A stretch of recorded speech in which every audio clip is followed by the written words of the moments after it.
Hello friends, कैसे हैं आप लोग। मेरा नाम है आलोक पांडे और मैं लेके आया हूं मैजिक ऑफ मॉलिक्यूल्स की तरफ से एक नया वीडियो। इस वीडियो में हम पढ़ेंगे इक्विलिब्रियम चैप्टर के आगे की कहानी। इक्विलिब्रियम चैप्टर में अभी तक हमने 3 लेक्चर आपको बताए हैं, जिसमें सबसे पहले मैंने आपको बताया था फिजिकल इक्विलिब्रियम क्या होता है। दूसरे लेक्चर में हमने केमिकल इक्विलिब्रियम की शुरुआत की थी। केमिकल इक्विलिब्रियम क्या होता है, केमिकल रिएक्शन से कैसे कैलकुलेट होता है, केसी क्या होता है।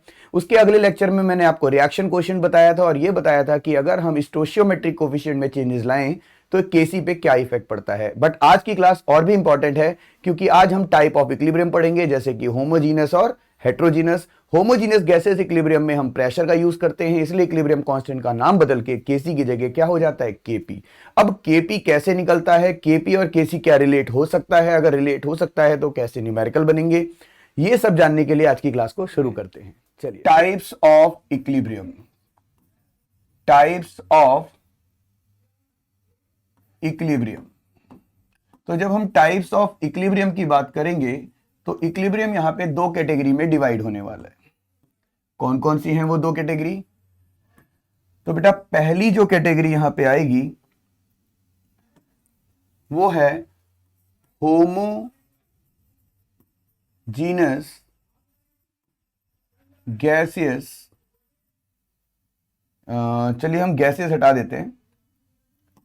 होमोजीनस इक्विलिब्रियम, हम इसमें दोनों कवर कर लेंगे, होमोजीनस इक्विलिब्रियम। और जो दूसरा पार्ट हम पढ़ेंगे उसका नाम क्या होगा, हेट्रोजीनस इक्विलिब्रियम। अब अगर हम होमोजीनस की बात करें तो इसमें 2 वर्ड हैं, एक होमो और एक जीनस। तो होमो का मतलब होता है सिमिलर और जीनस का मतलब क्या होता है, स्टेट। तो हम यहां पे कह सकते हैं कि होमोजीनस इक्विलिब्रियम वो इक्विलिब्रियम है जिसमें रिएक्टेंट और प्रोडक्ट दोनों की स्टेट क्या होगी, सेम। तो हम बोलेंगे here reactants and products are in similar physical state. अच्छा, इस वक्त एग्जाम्पल से ज्यादा क्लियर होगा। जैसे मैं आपको बोलूं N2 gas plus 3H2 gas, Haber process लिख रहा हूं मैं यहां पे, गिव्स 2NH3। तो यहां पे ये इक्विलिब्रियम आपका क्या हुआ, homogeneous gases equilibrium.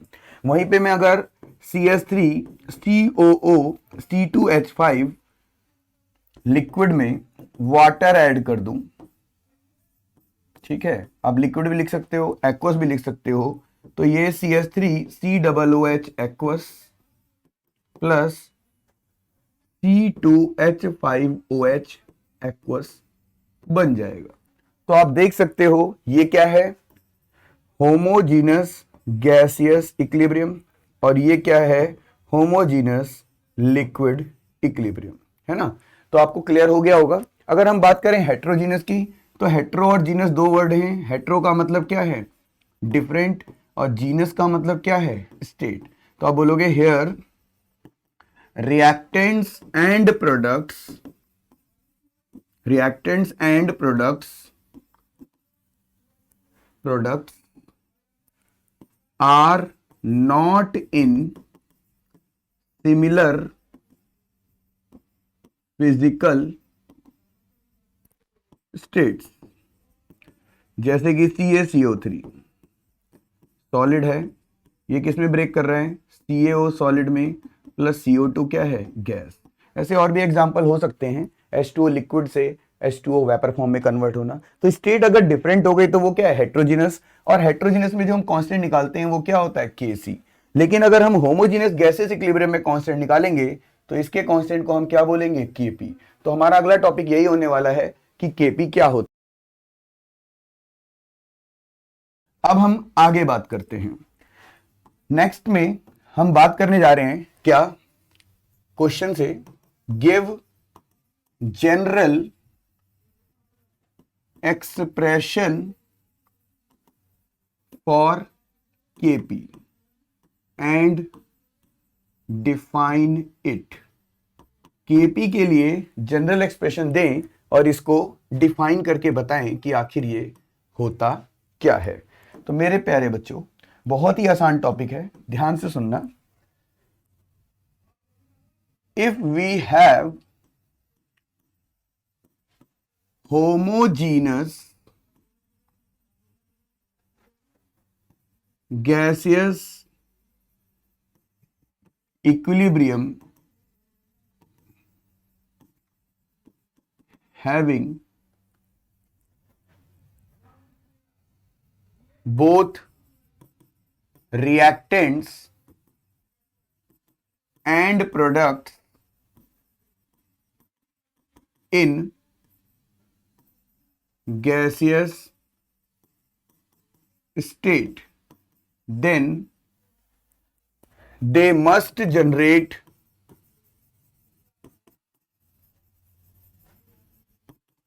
partial pressure. In such cases, equilibrium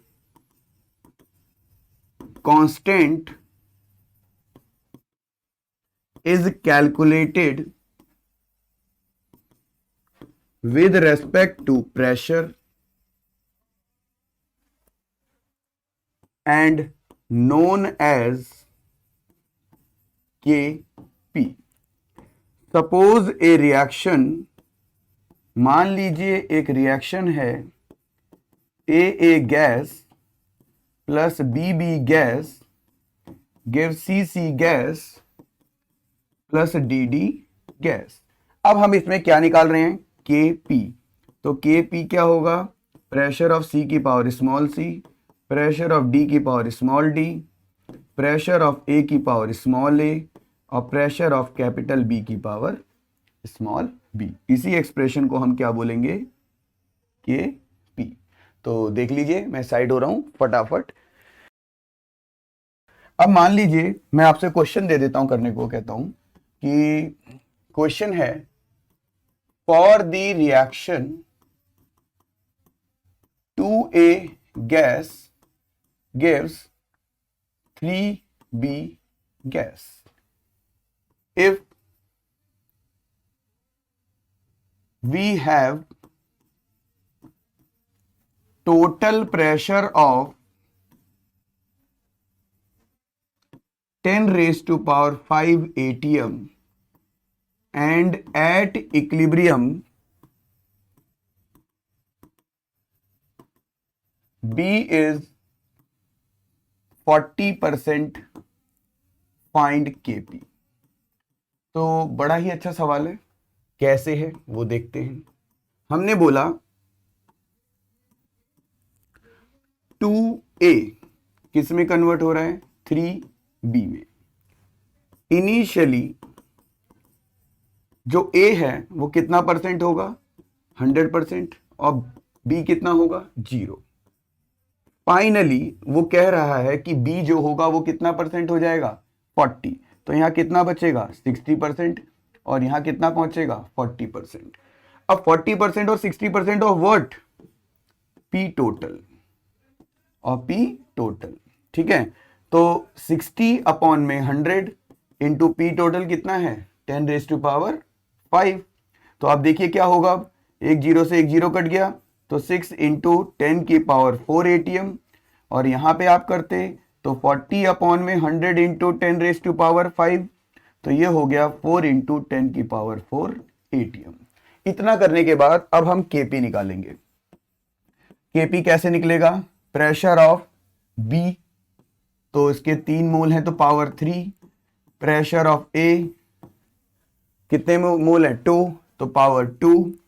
B की जगह आप क्या पुट करोगे, 4 इंटू 10 की पावर 4 का क्यूब, ये क्या होगा, 6 इंटू 10 की पावर 4 का स्क्वायर, और हम आसानी से क्या कैलकुलेट कर लेंगे बेटा, Kp। ठीक है, आगे मैथ आपकी, केमिस्ट्री हमारी समझ में आया। Kp क्या है, Kp में हम परसेंटेज कैलकुलेशन, या यहीं पे अगर परसेंट ना दिया होता तो मोल फ्रैक्शन यूज करते, जिसे DLPP कहते हैं, डाल्टन्स लॉ पार्शियल प्रेशर। जैसे दिया होता है ये 3 मोल है, ये 4 मोल है, तो इसका 3/7 कर देते। वो आगे हम क्वेश्चंस में भी देखेंगे, अभी तो बहुत सारे क्वेश्चन भी करने होंगे। अब बहुत ही इंपॉर्टेंट टॉपिक शुरू होता है जिसे हम कहते हैं derivation, derive relation between Kp and Kc with help of a suitable example। एक एग्जाम्पल की हेल्प से आपको रिलेशन निकालना है। अब हम कैसे करेंगे इसको देखते हैं। सपोज ए रिएक्शन, मान लीजिए एक रिएक्शन है A gas plus B gas gives C gas plus D gas. अब हम इसमें सबसे पहले इस रिएक्शन में डेल्टा Ng कैलकुलेट करेंगे, जो कि होता है number of mole of product minus number of mole of reactant. Product के मोल आप देख सकते हो small c plus small D, reactant के मोल आप देख सकते हो small a plus small b। ठीक है जी। अगर ब्रैकेट में यहाँ L S या AQ लिखा होता तो उनके मोल को हम क्या लेंगे, हमेशा 0 लेंगे, याद रखना। तो ये मैं डेल्टा Ng को एक बॉक्स में बंद कर देता हूं और भूल जाता हूं 1 मान के। Now for homogeneous gaseous equilibrium हम यहां क्या निकालेंगे बेटा, Kp क्या है, प्रेशर ऑफ C की power small c, pressure of D की power small d, pressure of A की power small a, pressure of B की पावर स्मॉल b। इसको भी एक बॉक्स में मान के हम क्या कर लेते हैं, 2 मान लेते हैं। ठीक है। अब हम बोलेंगे according to ideal gas equation. If you remember ideal gas equation क्या होती है, PV इज इक्वल टू क्या होता है, nRT। तो P इज इक्वल टू क्या होगा, N अपॉन VRT। क्या आपको पता है N क्या होता है, नंबर ऑफ मोल, उसकी यूनिट क्या होगी, मोल। V क्या होता है, वॉल्यूम, और वॉल्यूम की यूनिट क्या है, लीटर। और मोल पर लीटर किसकी यूनिट होती है, बिल्कुल सही समझे, कॉन्सेंट्रेशन या मोलैरिटी। तो अगर हम बात करें तो हम यहां लिख सकते हैं P is equal to molarity into RT, P is equal to concentration into RT, या हम बोल सकते हैं P is equal to square bracket into RT, क्योंकि स्क्वायर ब्रैकेट किसको रिप्रेजेंट करता है, कॉन्सेंट्रेशन को। तो अगर मैं लिखता PA तो वो जाता है स्क्वायर ब्रैकेट ART, PB तो स्क्वायर ब्रैकेट BRT, PC तो स्क्वायर ब्रैकेट CRT, और PD तो वो हो जाता concentration of DRT। Using in 2, अगर इन सबको हम सेकंड में यूज करें इस वाले में, तो हमारा Kp क्या हो जाएगा, डायरेक्ट मैं पुट करूंगा, Pc की जगह क्या होगा, कॉन्सेंट्रेशन ऑफ CRT की power small c, concentration of DRT की पावर स्मॉल d, इधर देखिए, divided by concentration of ART की power small a, concentration of BRT की पावर स्मॉल b। फिर Kp क्या आ जाएगा, C power C, D power D, A power A, B power B, इसको एक तरफ करो, और RT की पावर ऊपर क्या आ जाएगी, C प्लस D, और RT की पावर नीचे क्या आ जाएगी, A प्लस B। अब आप ध्यान से देखो तो ये एक्सप्रेशन आपने कहीं ना कहीं Kc के लिए पढ़ा है, और ये RT की अब होल पावर क्या हो जाएगी, C प्लस D। ये नीचे से जब ऊपर जाएगा तो ये माइनस हो जाएगा, और आप बहुत ध्यान से देखिए तो आप समझ गए होंगे Kp is equal to Kc into RT की पावर डेल्टा Ng। अब ये जो R होता है इसे यूनिवर्सल गैस कांस्टेंट या आइडियल गैस कांस्टेंट कहते हैं, लेकिन R की वैल्यू हमें क्या यूज करनी है, एक होती है बेटा 8.314 जूल पर केल्विन पर मोल। ये यूज होती है जब क्वेश्चन में क्या हो, जूल में बात हो रही हो, है ना, या SI यूनिट की बात हो रही हो। लेकिन इसकी एक और वैल्यू है 0.083 लीटर ATM पर केल्विन पर मोल। अगर वॉल्यूम लीटर में दिया हुआ है, टेम्परेचर केल्विन में दिया हुआ है, प्रेशर ATM में दिया हुआ है, तो हम ये वैल्यू यूज करेंगे। तो यही वैल्यू हमारी यहाँ पे यूज भी होने वाली है। इसको आप टाइम बचाने के लिए 1/12 भी यूज करते हो। तो मैं साइड हो रहा हूं, इस डेरिवेशन का बहुत इंपॉर्टेंट रोल है, इसको अच्छे से समझें। अब एक न्यूमेरिकल और करते हैं और समझते हैं।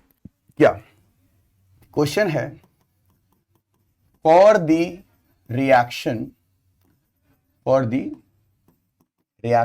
रिएक्शन आपको गिवन है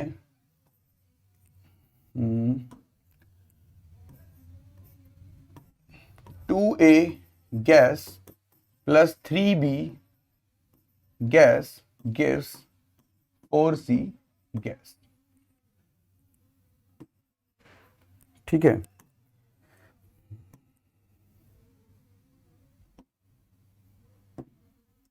तो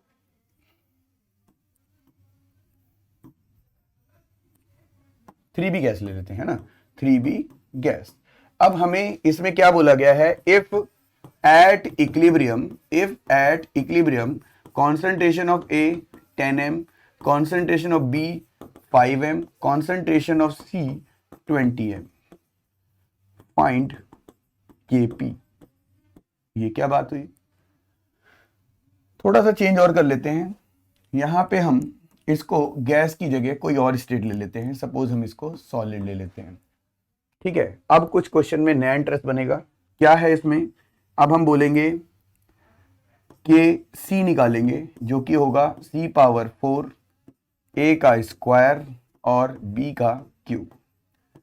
C कितना है बेटा 20, तो 20 इंटू 20 इंटू 20 इंटू 20 अपॉन में A कितना है 10, तो 10 इंटू 10, फिर B का क्यूब है, तो यहाँ पे 5 इंटू 5 इंटू 5, 2 0 से 2 0 कैंसिल, 5 4 जा 20, 5 4 जा 20 और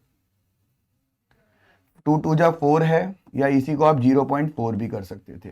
तो 4 4 4 64, 64 इंटू 2 128, 128 इनका पॉइंट, तो 12.8 आ गया, जिसको आप 1.28 इंटू 10 की पावर 1 भी लिख सकते थे। ये हमने क्या निकाला, Kc। अब हम अगर इसी रिएक्शन में डेल्टा Ng निकालते तो वो होता है प्रोडक्ट का मोल माइनस रिएक्टेंट का मोल। तो प्रोडक्ट का मोल 4 है, लेकिन हमें 4 लेना नहीं है, हम क्या लेंगे 0, क्योंकि हम सिर्फ किसको कंसीडर कर रहे हैं, गैस को। तो 0 माइनस ये कितना है बेटा 2 प्लस 3, तो कितना आ गया -5 का, -5। नाउ अब आपको पता है Kp is equal to Kc RT की पावर क्या होता है डेल्टा Ng। तो हम Kp निकालने वाले हैं, Kc अपना निकल चुका है 1.28 इंटू 10 की पावर 1, R की वैल्यू 1/12 यूज कर लेना। टेम्परेचर जब ना दिया हो तो आपको 25 डिग्री मानना है रूम टेम्परेचर, और क्या लेंगे 298, और अगर दिया होता तो आपको क्या करना था, उसमें 273 ऐड। जैसे जब मोस्टली दिया होता है 27 तो 300 केल्विन, 127 तो 400 केल्विन, 227 डिग्री सेल्सियस होता तो 500 केल्विन। तो इस तरीके से आपने सॉल्व करना है इसमें। तो Kp की वैल्यू एक तरीके से 12.8, और ये इसको 0.08 लेना है, मुझे ठीक लग रहा है, क्योंकि अपॉन में आ जाएगा 0.08 इंटू 298 की पावर क्या हो जाएगा 5, तो काफ़ी बड़ा हो गया। तो आप अपने रफ में इसको 300 मान के सॉल्व कर सकते हैं, तो आंसर राउंड अबाउट में आएगा, और शायद एग्जाम में कैलकुलेशन इतनी हार्ड ना आए। तो बाकी आप इसे कर लेना। Kp आ गया, यूनिट कैसे निकालते हैं वो भी देख लीजिए। अगर मैं इसकी यूनिट निकालता तो वो होता मोल पर लीटर की पावर डेल्टा N। अब डेल्टा N में जो यहां पे यूज करना है वो क्या यूज करना है, 4 माइनस 5 कितना आ जाएगा -1। ठीक है, अब जब हम समझ चुके हैं यहां तक, बोलो क्लियर है, ठीक है। और यहां पे जब यूज करेंगे तो वो क्या होगी ATM, और ATM में हम क्या यूज करेंगे 4 माइनस 5 मतलब -1। तो जब हम यूनिट यूज करेंगे तो हम डेल्टा N लेंगे, लेकिन वैसे हम डेल्टा Ng लेते हैं। तो यहां पर ये टॉपिक आपको आई होप क्लियर हो गया होगा।